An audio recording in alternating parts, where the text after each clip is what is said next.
Қалай арманымызды, мақсатымызды кванттық секреттерді қолдана отырып 3 күнде жүзеге асыруға болады. Бүгін сіздермен сол туралы сөйлесетін боламыз, сондықтан міндетті түрде қағаз бенен қаламды қасыңызға алып отырыңыз, өйткені қағазға жазылған нәрсе әрқашанда тезірек оңай орындалуға жақын болады. Бірден сізге айтайын, ең бірінші қағида бұл сенім.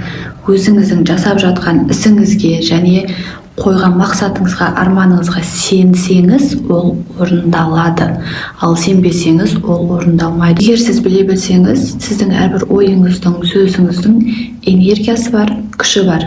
Егер сіз өзіңіздің ойыңызда қандай да бір арман мақсаттарыңыз болса, бірақ оны айтуға, басқаларға қорқатын болсаңыз, сіз өзіңіз мүмкін емес деп ойласаңыз, ол мүмкін.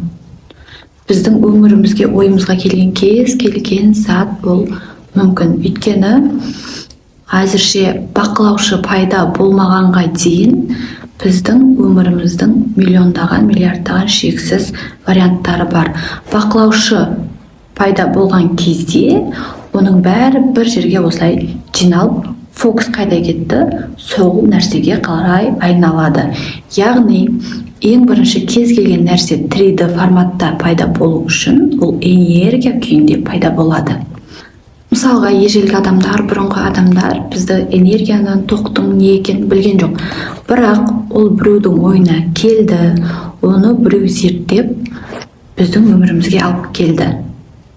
Яғни бірінші ол энергия ретінде, ой ретінде пайда болды, ал қазір 3D форматта біздің өмірімізде қолданылып жатыр. Сондықтан сіздің мүмкін емес деген арман мақсаттарыңызға мен 100% сенемін, және өзіңізде сеніңіз.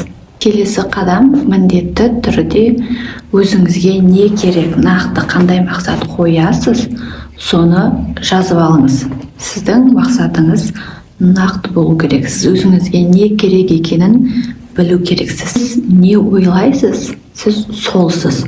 Мысалға, сіз өзіңіз туралы мен семізбін, мен әдемі емеспін, менің жолым болмайды деген нәрселер ойлайтын болсаңыз, ол келе ол сіздің сеніміңізге айналады, убеждение. Сіз оған сенгеннен кейін сіз сол затқа айналасыз, сол нәрсеге айналасыз.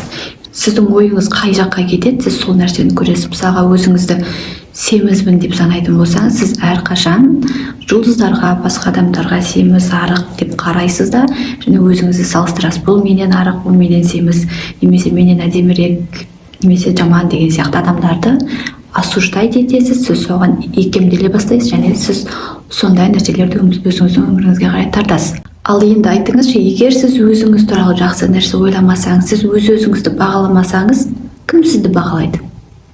Сондықтан қазірден бастап өзгеретін кезі келді. Сіз өзіңізді керісінше плюстеріңіз табыңыз. Жақсы жақтарыңызға көңіліңізді бөліп, назарыңызды аударып, өзіңіздің жақсы жақтарыңыз, өзіңізді жақсы тұрғыда айтқан сайын, сіздің өміріңізде жақсылықтар өте көп болады. Сол себепті негативті ойлардан арылудың ең оңай жолы бұл шүкіршілік. Кез келген адамның өмірінде шүкіршілік ететін жағдайлар өте көп. Мысалға, сіздің Индияда туылуға мүмкіндігіңіз 30% екен. Индиядағы адамдардың көбісі кедейшілікте өмір сүреді. Индияда қандай условияда өмір сүретінін сіздер шамамен білесіздер деп ойлаймын. Және Европада өмір сүретін менің таныстарым бар.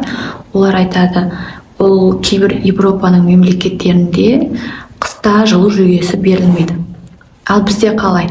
15 октябрьден бастап бізде жылу беріледі, таңертең тұрған кезде жылы үйде еркін тұрасың. Ал олар осы түнде жатқан кезде қабат-қабат киініп, көрпе жамылып, кәдімгідей солай жатады. Бұның өзі шүкіршілік ететін нәрсе. Өзіңіздің өміріңізде сондай нәрселерді көріп шүкіршілік айта бастаңыз. Өзіңіздің денеңізге шүкіршілік айтыңыз, және денеңізге кіретін, яғни ішімізде қабылдайтын, ішіп жейтін тамағымызға ризашылық білдіруіміз керек. Орыстарда бұны благословение деп айтады. Бізде енді бата беру дейді ғой. Мысалға, тамақ ішердің алдында, тамақтан кейін бізде бата береді. Оның мағынасы қандай? Мысалға, ең қарапайым суды айтайық. Су әрбір контакт жасаған нәрсенің энергиясын, әрбір сөздің энергиясын өзіне тартады екен. Мысалға, біз суды ішкен кезде сіз оған рахмет немесе шүкір немесе мен осы суды ішкеннен кейін өзімді өте жақсы сезінетін боламын деп айтып ішетін болсаңыз, міндетті түрде ол су шынымен де сондай әсер береді екен. Орысша айтқан кезде өзіңнің әрбір ішкен жегеніңді благословлять етсең, благословленный өмірді өзіңе алады екенсің.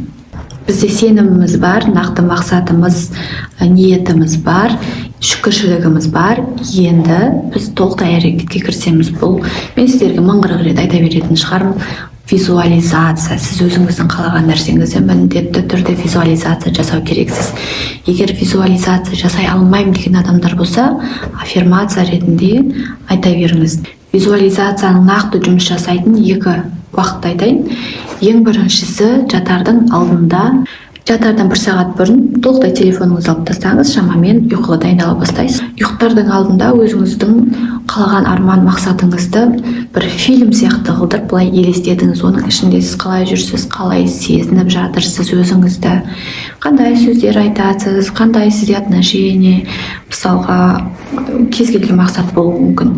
Сіз жай елестетіңіз, елестетіп солай жатқан кезде сіз ұйықтап қаласыз. Ұйықтап қалсаңыз да, сіз енді елестетпесеңіз де, сіздің миыңыз ары қарай жалғастырып жұмыс жасай береді. Сіздің түп санаңызға келіп жазылып жатыр. Сондықтан бұл ең күшті уақыт ұйықтардың алдында. Бұны медитативті альфа состояние дейміз ғой. Оған жету үшін адамдар медитацияның алдында примерно жарты сағат, кейбір адамдар 1 сағат отырып жетеді. Ал сізде ұйықтардың алдында бұл состояние бірден келеді. Екінші, ұйқыдан тұрғаннан кейін ояндыңыз, көзіңізді аштыңыз, тағы да телефонды алмаймыз.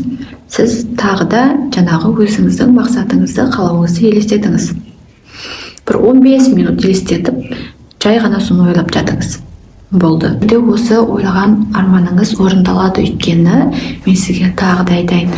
Ең бірінші 3D форматта пайда болу үшін сіз оның миыңызда ойлап энергияға айналдыруыңыз керек. Ол энергия үлкею үшін сіз сол эмоцияны, сол кездегі эмоцияны сезіну керексіз, сол өмірді сүру керексіз. Яғни дәл қазір менде бұл бар, қалағаныңыз қазір бар деген состояниемен өмір сүру арқылы сіз өзіңізге тартасыз. Бұл тартылыс қалай жұмыс жасайды? Сіз өзіңіздің жаңағы мақсатыңызды, ниетіңізді ойлаған кезде сіздің бойыңызда белгілі бір эмоциялар пайда болу керек. Мысалға, қуаныш, махаббат, өзіңе деген сенімділік. Бұл эмоциялардың өзіндік жиіліктері бар. Олардың жиіліктері жоғарылаған сайын олардың энергиясы да жоғарыланады деген сөз. Бұл эмоциялардың ішіндегі ең жоғарғысы ол шүкіршілік болып саналады. Олардың жиіліктері туралы мен кванттық өріске өту деген видеода мен сіздерге түсіндірген болатынмын. Сол эмоцияларға сәйкес сіздің бойыңызда энергияңыз жоғарылана бастайды. Сіздің энергияңыз жоғары болған кезде сол жоғары энергиялы оқиғаларды, заттарды өзіңізге тартасыз. Мысалы, Секрет фильмінде мынандай бір фраза бар. Кедейлер кедейлене түседі, байлар одан әрі бай бола түседі. Неге? Өйткені олардың, байлардың ойлайтын ойлары жоғарғы энергиялы заттар. Соны өзіне қарай тартады, сонысы көбейе береді. Кедей мышлениясы бар адамдар әрқашан соған сай төменгі дәрежедегі энергиялы заттарды өзіне тартады. Және соған сай олардың әдеттері, сөйлеулері бәрі сай болады. Сондықтан егер сен өзіңді өзгерткен кезде, өзіңнің ойыңды, сөзіңді өзгертуден баста. Сонымен 3 күн бойы осы практиканы міндетті түрде жасаңыз.